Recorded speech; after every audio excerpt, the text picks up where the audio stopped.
इयत्ता दुसरी विषय मराठी पाठ 19वा संगणकाची करामत। बाई म्हणाल्या, नमस्कार बालमित्रांनो। विद्यार्थी म्हणाले, नमस्कार बाई।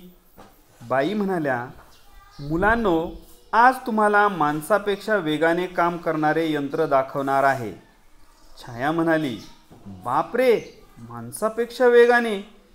किती मोठे असेल ते यंत्र, बघायलाच हवे।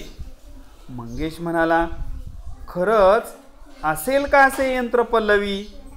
बाई म्हणाल्या, मंगेश काय रे, काय झाले? असा शंकेखोर नजरेने का पाहतोस? पल्लवी म्हणाली, बाई, त्याला वाटते असे काही नसेलच।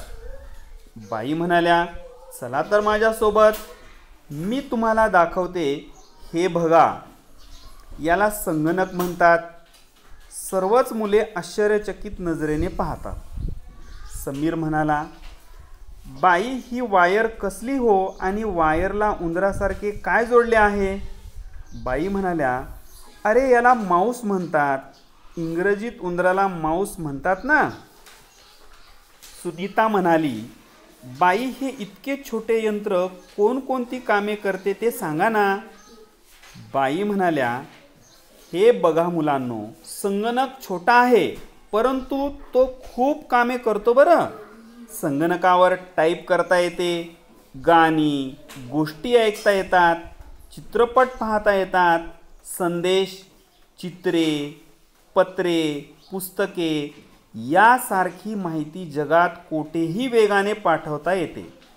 चित्रे काढता येतात, खूप माहिती साठवून ठेवता येते। अक्षय म्हणाला, बाई, पुस्तकातील पाठ, चित्रे संगणकावर पाहता येतील का? कविता ऐकता येतील का? बाई म्हणाल्या, हो। साहिल म्हणाला, बाई, आम्हाला ऐकवा ना मग। बाई म्हणाल्या, चला आपण ऐकूया।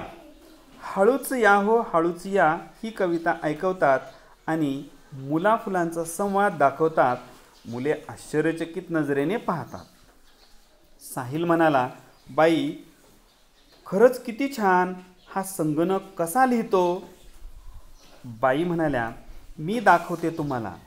बाई कीबोर्डवर टाईप करतात आणि अक्षरे दिसू लागतात।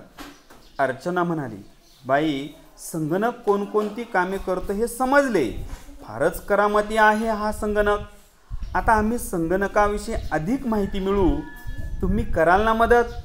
बाई म्हणाल्या, हो, पुढील वेळी आपण अधिक माहिती मिळवू। धन्यवाद।